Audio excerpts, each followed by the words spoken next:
Hi friends, ఈరోజు మా Popeye తోటలో కాయలు కట్ చేయబోతున్నాము. మీకు ప్రాసెస్ అంతా ఎలా ఉంటుందని చూపిస్తున్నాను. ఇదే మా తోట ఎంట్రన్స్. ఇక్కడ గడ్డి కొంచెం ఎక్కువ ఉందనుకోండి, అది వేరే విషయం.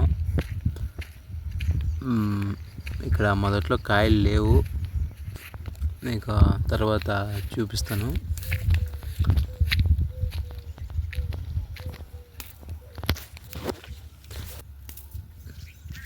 ఇది కాయలు ఢిల్లీ కటింగ్ అనమాట.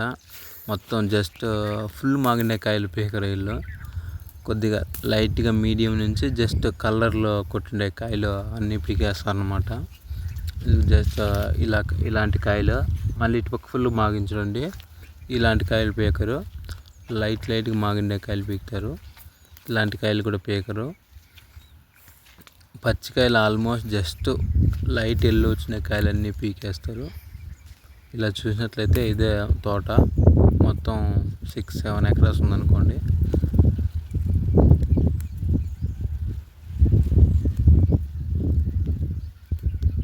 అప్పుడు ఎండాకాలంలో కొంచెం వైరస్ పడింది, అలాగే నీళ్ళు కూడా కొంచెం తక్కువయ్యి చెట్లు పెద్దగా బాగలేవు. కాకపోతే కింద అప్పుడు వర్షాలు పడి కాయలు బాగా కాసాయి.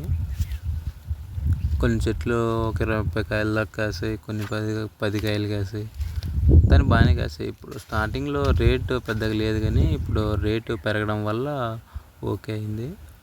కాయలు ఇలా కోస్తారనమాట, పచ్చికాయలతో సహా. చూడండి, మొత్తం మీరు చూసినట్లయితే దాదాపు చాలా వరకు పచ్చిగానే కనిపిస్తాయి. లైట్గా ఎల్లో కొట్టింటే పీకేస్తారు కాయలన్నీ, అలా అనమాట. చాలా కాయలు వెళ్ళిపోతాయి మీకు ఢిల్లీ కటింగ్ ఇలాంటివి అయితే. ఇలా మొత్తం పపాయ ఆకులు వేసి కాయలు పీకుతారు.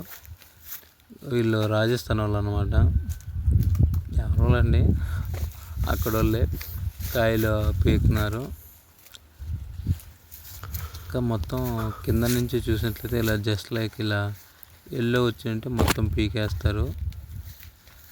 ఈ కాయలో కొద్దిగా కాయలు బాగున్నాయని ఇటు సైడ్ మొత్తం అంతా మీకు జూమ్ చేసి చూపిస్తాను. ఇలా కొద్దిగా బాగానే ఉన్నాయి ఇటు సైడ్ అంతా కాయలు. మీకు పేపర్లో ఎలా చుడతారో చూపిస్తాను ఇప్పుడు.